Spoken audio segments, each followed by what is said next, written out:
Imagine walking into a store, excited to buy new clothes, but then you're kicked out without any explanation. That's exactly what happened to Layla Matthews, a young black girl who walked into a popular school clothes store expecting nothing more than a normal shopping experience. But when the store manager sees her, he immediately assumes she's up to no good and kicks her out. What he doesn't know? Layla is the daughter of the store's new owner. When the truth comes out, everything changes. Before we dive in, tell us where you're watching from. Stay till the end. You won't believe how this one ends. Layla Matthews was no stranger to challenges. A confident, smart young black girl, Layla had learned to navigate life's difficulties. But this was something entirely new. Her family had just taken over the store, a well-known school clothes shop in their community. Layla had spent countless hours helping her parents, learning the ropes of the business. This was supposed to be an exciting day, a trip to pick out new clothes for the school year. Little did she know, it was about to turn into a nightmare. Peter Clarkson, the store manager, had been working there for years. He was used to being in charge, and had a sense of entitlement about how the store should be run. He had never been challenged and liked things his way, no questions asked. But today, everything was about to change. Peter saw Layla walk into the store, and right away, something about her made him uncomfortable.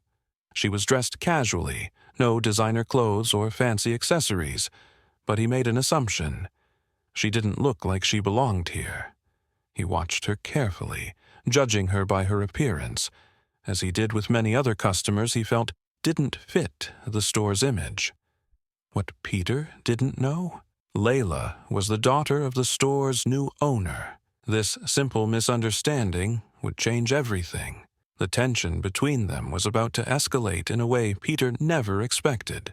Layla Matthews entered the store that day with a smile on her face, excited to pick out a few things for the upcoming school year. She had just gotten out of a meeting with her family about their recent takeover of the store. It was supposed to be a relaxing trip. After all, the store she was about to shop at was owned by her family now. She grabbed a few shirts from the display, checking the prices to make sure they were within her budget. As she was about to check out the back-to-school section, she felt someone staring at her. It was Peter. Peter Clarkson had been the manager of the store for several years. He was older, stern, and had a certain attitude that showed he had been in control for too long. Peter had always run the store his way, and no one had ever dared challenge him. He saw customers as either good enough for the store or out of place. Today, as Layla stood there in her simple t-shirt and jeans, Peter didn't see a customer. He saw someone who didn't belong. As Layla went through the racks, Peter started following her closely, his eyes never leaving her. At first, she thought he was just doing his job, but his actions became more uncomfortable by the second. He walked down the aisles, shadowing her every step, clearly suspicious of her every move. Layla noticed his stare and tried to ignore it, thinking maybe he was just a little more attentive than usual. But then, Peter finally approached her. "Can I help you?" he asked, but there was something off in his voice. It wasn't a question born out of helpfulness. It was an accusation. "I'm fine, just looking," Layla replied, offering a polite smile. She had been in this store many times before, but today things felt different. Peter didn't move.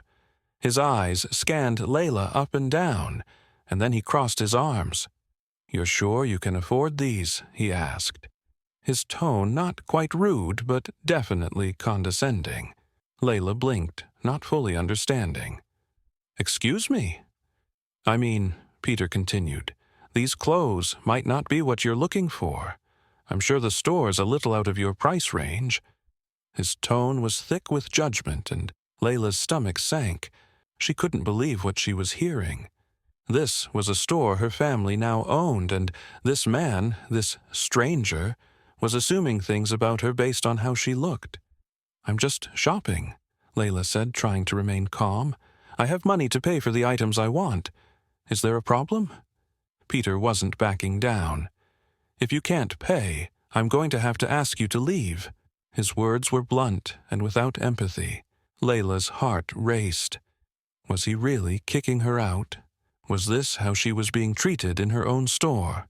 "I'm sorry," she said, trying to keep her voice steady, "but I'm a customer just like anyone else here. Why would you ask me to leave?" Peter didn't respond. Instead, he glanced around, then moved closer, his eyes now scanning her like she was a suspect. "I'm sorry, but I think it's best if you leave. We don't want any trouble." Layla couldn't believe it. "Are you serious right now?" she asked, the anger building. "I'm serious. I said leave, now." Layla's mind raced. She wasn't some random person on the street. She was the daughter of the store's new owner. But how could she get him to listen without escalating the situation? She stood there for a moment, weighing her options. "Listen," Layla said, her voice firm but calm. "I am not leaving this store. If you want me to leave, you're going to have to call the police." Peter's expression changed. He was surprised by her defiance. He had expected her to just walk away, like most customers might. But Layla wasn't most customers. She wasn't going anywhere without an explanation. "You can call security or whoever you want," Layla continued, standing tall, "but you've got no right to treat me like this."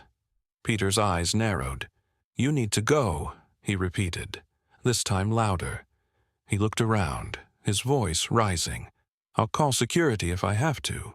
Layla wasn't backing down. This was her store, and no one was going to push her around. She pulled out her phone, but before she could dial, she took a deep breath. "I'm calling my dad." Peter's eyes grew wide, and Layla dialed her father's number, holding the phone to her ear. "Dad," she said as soon as he answered, "I'm at the store. I need you to come here right now. The manager is kicking me out." Her dad's voice sounded concerned. "What? What happened?" Layla quickly explained the situation. She could hear her dad's shock. "Stay there. I'll be there in 10 minutes." Peter, still standing in front of her, folded his arms, clearly not willing to back down. "I'm calling the police if you don't leave," he threatened again. But Layla wasn't moving. She held her ground, the tension thick in the air. A few other customers in the store were watching now, some with sympathy, others with disbelief. They had never seen the manager act like this before. Minutes later, her father, the new owner, walked into the store. He looked calm but authoritative, and as soon as he walked in, Peter's demeanor changed. The color drained from his face as he saw who had entered the store. "Peter," Layla's father said, walking directly up to the manager, his voice steady but full of authority. "What's going on here?" Peter stammered. I don't know. This girl, she was being disruptive, and I asked her to leave. She seemed suspicious." Layla's dad looked at Peter, then at Layla. His voice was cold as he asked, "Do you know who this is?" Peter looked confused, clearly not expecting the turn of events. "No, I don't," he answered quickly. "This is my daughter," Layla's father said, his tone now more commanding, "and I'm the owner of this store." Peter's eyes widened in shock. I didn't know, sir. I didn't realize." Her father didn't let him finish. "You didn't realize? You thought my daughter didn't belong in my store? You've treated her like a criminal because of the way she looks, and for that, you're fired." The silence in the store was deafening. Some of the customers began to whisper. Others stood frozen, watching the scene unfold. But Layla's dad wasn't done. He turned to the other employees in the store. "This behavior is unacceptable. We will not tolerate racial profiling in this store. Anyone who cannot respect that will be shown the door." Peter stood there, speechless. His whole world was crumbling before him. Layla looked at him, her face composed but her eyes sharp.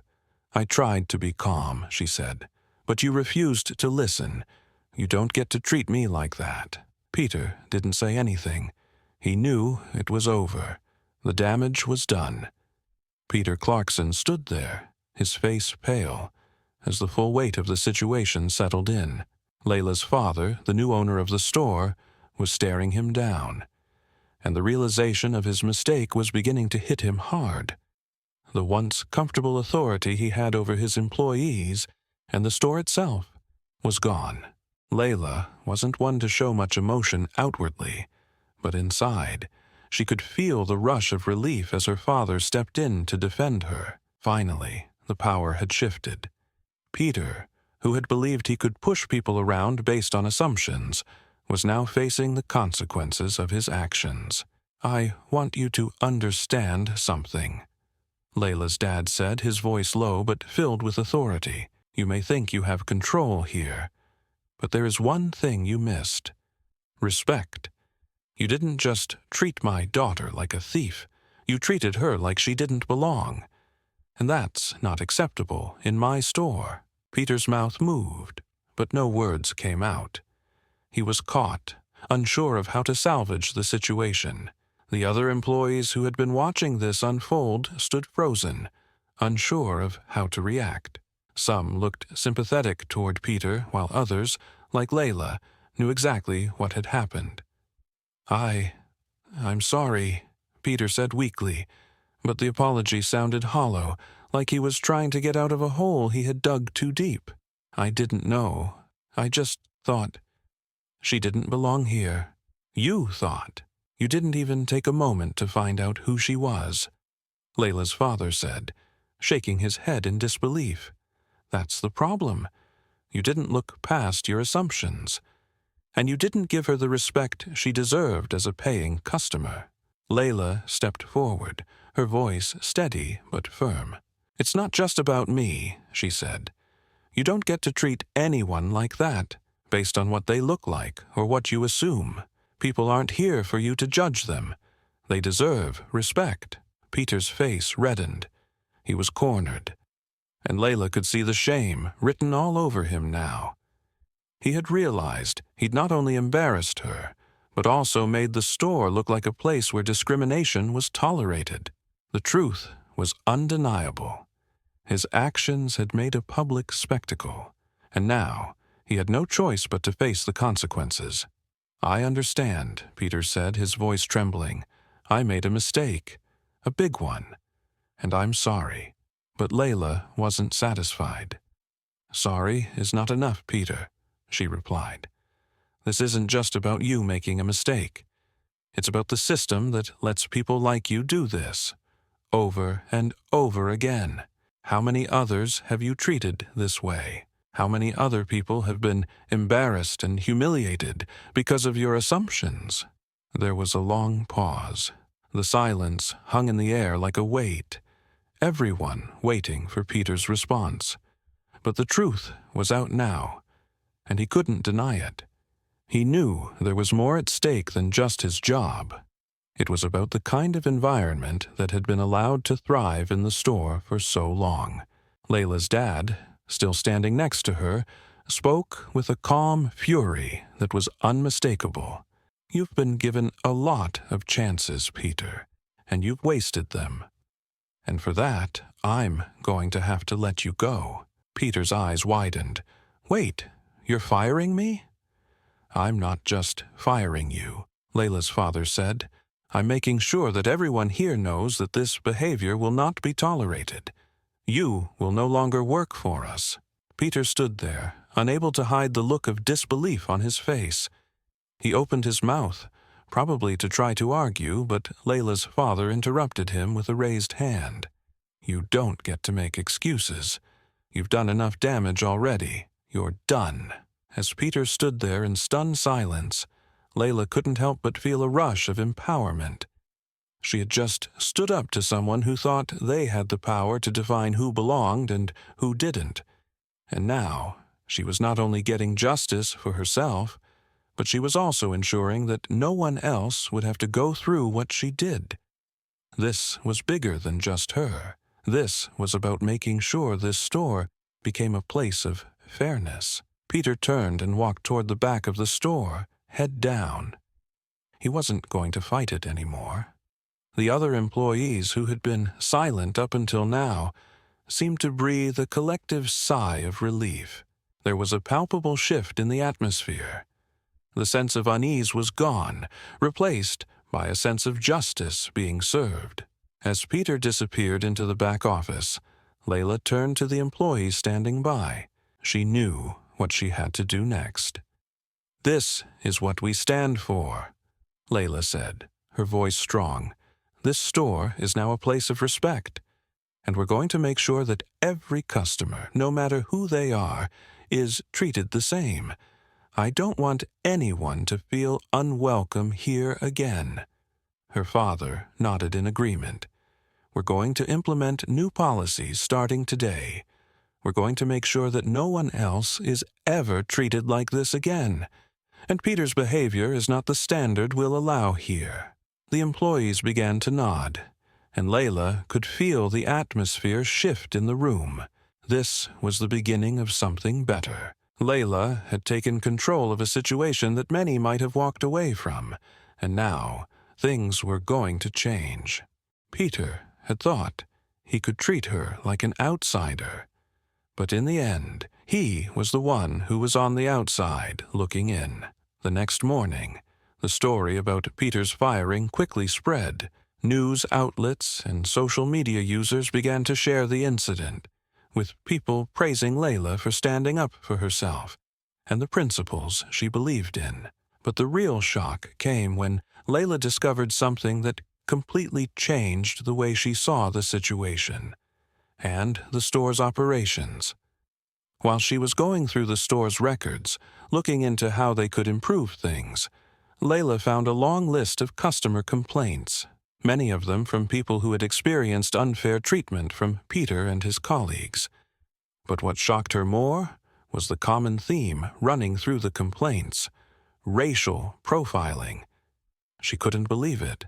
As she scrolled through complaint after complaint, she saw that Peter and others had been accused of profiling customers based on their race, assuming they were there to steal or that they didn't belong in the store. Some of these complaints went back years, but none of them had ever been properly investigated. It was as if no one cared. Or maybe no one knew how to address the deeper issue. Layla sat back, staring at the files in disbelief. She was shocked and disgusted by what she had uncovered. How could this have gone unnoticed for so long? How had Peter managed to run a store where people of color were treated differently, where their presence was immediately questioned, without anyone taking action? As Layla thought about the years of hurt these people must have endured, she realized something even more shocking. It wasn't just Peter's actions that had created this toxic atmosphere.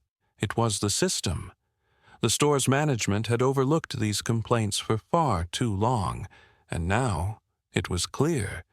There was a culture of racial bias embedded in the way the business was run. She immediately called her father, the new owner of the store, and filled him in on what she had found. "Dad, we've got a serious problem," Layla said, her voice steady but full of urgency. "I've been looking through the records, and Peter wasn't the only one. There's a long history of complaints about unfair treatment, racial profiling, accusations of theft based on appearance, and so much more. And it's all been ignored." Her dad paused, clearly stunned. "Wait, are you saying Peter wasn't the only one doing this?" "Exactly. And it goes deeper than that. It's not just Peter. It's the entire culture in this store. We need to fix this, Dad. We need to address what's been going on for years." Her dad's voice was firm now. "All right. We're going to do something about this. We're going to address every complaint, and we're going to take this to the top. We need to make sure the store reflects our values: respect, fairness, and inclusivity. Layla was relieved to hear her father's resolve, but at the same time she was filled with a sense of outrage, outraged that her father's store, a place that was supposed to feel welcoming, had been a place where so many people had been treated unfairly for so long. She couldn't let this slide. Over the next few days, Layla and her father worked together to create an action plan that would overhaul the store's operations. They called in legal experts, diversity consultants, and customer service professionals to help them implement changes. The first step was to bring in new staff and retrain the employees who had been working there, including a comprehensive diversity and anti-bias training program. But it didn't stop there. Layla was determined to make sure that customers would feel safe and respected when they came in. She started pushing for more transparency in the way complaints were handled and implemented a zero-tolerance policy for discrimination of any kind.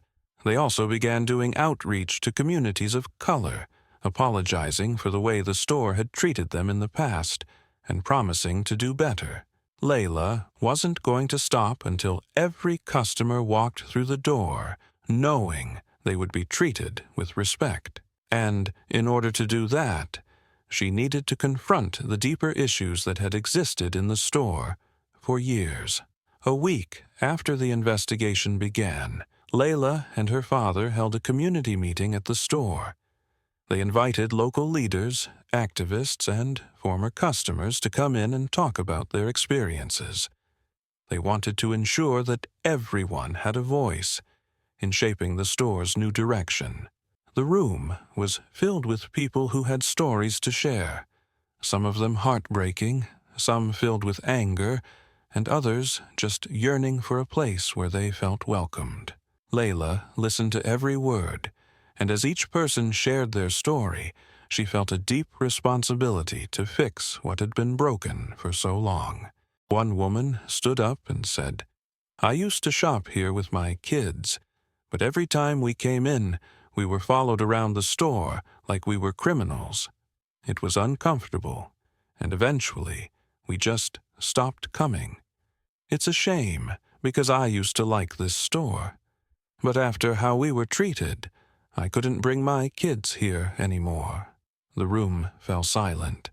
Layla looked at the woman, her eyes filled with both regret and determination. "I'm so sorry this happened to you," Layla said, "and I want you to know that this store is different now. We are changing, and we are committed to making sure this never happens again." In the days that followed, the store began to feel different. The changes weren't just about new policies or training programs. It was the shift in the atmosphere. Customers who once felt unwelcome were now returning, and the employees, many of whom had never been taught to challenge their own biases, were beginning to realize the importance of treating every person with respect. Layla had worked tirelessly alongside her father to ensure that the new systems put in place would prevent any future incidents of discrimination. It was clear that something had been broken in the store for years. Trust had been shattered, and now it was time to rebuild. One of the first things Layla did was apologize to the customers who had been wronged by Peter and others. They sent out personal letters, calling back customers who had stopped coming, and offered them discounts to show that they were committed to change. It wasn't just about a store. It was about restoring faith in a place that had been a symbol of exclusion. But the road ahead wasn't without its challenges. Layla knew that many people would be skeptical about whether the changes were real or just temporary. She felt that in her bones. People who had been treated like outsiders for years would be hesitant to believe that the store's atmosphere had truly changed. And Layla understood that. Actions spoke louder than words. A few weeks after the changes had been implemented, Layla received an email from a customer she didn't recognize. The subject line simply read, "Thank you for listening." Layla clicked on the email and read it. It was from a mother who had been coming to the store for years with her son. She described how she and her son had always felt uncomfortable when shopping at the store in the past. She mentioned that they had always been watched closely by the staff, and how they had both felt that they didn't belong. The woman was emotional as she shared how much she had appreciated the changes that Layla and her father had made. The email ended with these words: "I just want to say thank you for listening, for seeing us, for making this place a place where we can now feel welcome. You've made a difference." Layla's heart swelled. This email was more than just a note of appreciation. It was a sign that their hard work was paying off. But there were still some skeptics, a few disgruntled former employees who had worked under Peter before the changes remained. They spread rumors about how things weren't really any different, about how the store was just doing it for show. Layla knew there would always be those who wouldn't believe in change, no matter how genuine the effort was. But she also knew that there was nothing more powerful than proving them wrong. As the months went by, the store became a shining example of what could happen when inclusivity and fairness were prioritized. It wasn't just about selling clothes, it was about creating a place where everyone, no matter their background, felt seen and valued. Layla's father stood by her through it all. He admired how his daughter had handled the situation, what could have been a disastrous event. One that could have tainted their family's business, had instead become a turning point. They had taken the opportunity to turn a negative into something powerful. Layla, too, realized that this experience had shaped her in ways she hadn't anticipated. She had learned what it meant to stand up for herself, but more importantly, she had learned the value of standing up for others. This fight wasn't just about correcting one man's wrongs. It was about creating a ripple effect that would carry out into the community and hopefully inspire others to challenge systems of inequality and bias wherever they saw it. One afternoon, Layla stood at the counter of the store, helping a customer find the right size of school clothes. As she glanced up, she noticed that the other employees were engaging with customers the way they were trained to, with kindness, respect, and genuine care. This simple change was something Layla would never have imagined when she first walked into the store months ago. It wasn't just the store that had changed. It was the community that was beginning to change as well. Word had spread that the store was different now.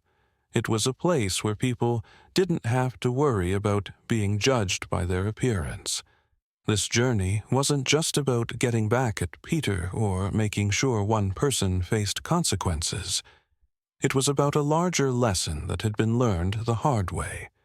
We must never allow bias, discrimination, or judgment based on appearance to take root in any environment. When we allow ourselves to make assumptions about people based on how they look, where they come from, or what they wear, we miss the opportunity to see their full worth. Layla's courage and her family's decision to stand up against the injustice that had been happening at their store created an opportunity for change that was much larger than just one store. They didn't just want to fix one incident. They wanted to fix the culture. And that's what they did. They transformed their store into a place where everyone is welcome, no matter their background. As Layla looked around at the employees and the customers who now felt safe and respected, she knew one thing for sure. True change starts with one person who's willing to stand up. And Layla Matthews, at just the right moment, had become that person. Layla's story isn't just one of standing up for herself. It's a reminder to all of us that we can make a difference when we choose to speak out against injustice. What happened at that store wasn't just about a young girl being unfairly judged. It was about breaking the cycle of discrimination that has hurt so many people for far too long.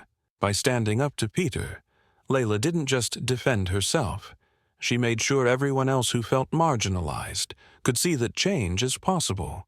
She turned a moment of personal humiliation into a powerful movement for fairness, respect, and equality. But here's the question. What about you? Have you ever been in a situation where you felt overlooked or judged unfairly because of your appearance, your race, or any other reason? Have you ever witnessed someone being mistreated or excluded? What did you do? Comment yes if you've ever faced prejudice, or no if you haven't. Let's talk about the challenges we all face and how we can keep pushing for positive change. If you believe every person deserves the same respect, comment equality for all. What would you do if you saw someone being treated unfairly? Would you step up or stay silent? Share your thoughts in the comments below. Like if you believe that fairness and respect should be the foundation of every store, business, and community. Share this story with your friends to keep the conversation going. Let's make sure that everyone knows. No one should ever feel unwelcome because of how they look. Because, like Layla showed us, the future is in our hands, and it's up to all of us to change it.